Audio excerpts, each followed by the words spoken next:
Buenas tardes, la persona que os habla es Juan Gallego, gerente técnico de Iberopistacho.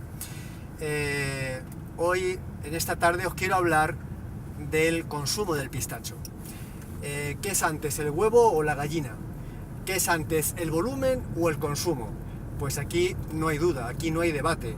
Lo primero es el volumen.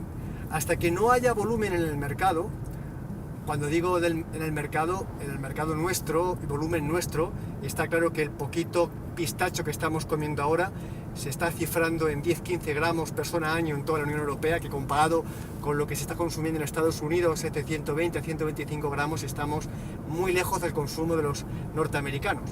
Entonces, ¿por qué no se consume aquí más? Por una razón muy sencilla. No hay cultura, y no hay cultura porque no hay volumen. Con lo cual, primero es el volumen y luego termina llegando a la cultura. Es igual que con el aceite de oliva. El aceite de oliva hace 15-20 años, en casa había aceite de girasol, aceite de oliva, no había una cultura tan fuerte de consumo de aceite de oliva como la hay ahora. Ahora yo diría que el 99,9% de los hogares tienen aceite de oliva y lo consumen simplemente sin debate, lo consumen. Y para un montón de cosas. Eso va a pasar con el pistacho. A medida que empieza a haber más y más volumen en el mercado, va a haber más y más consumo, y esto va a crear una cultura, y no solo va a ser el pistacho para comer como aperitivo, también va a ser para la cocina. Hablo de ensaladas, hablo de pastelería, hablo de embutidos. Nos lo vamos a encontrar en muchos lugares, y eso es porque antes hubo ¿qué? Hubo volumen. ¿Y el volumen de dónde viene?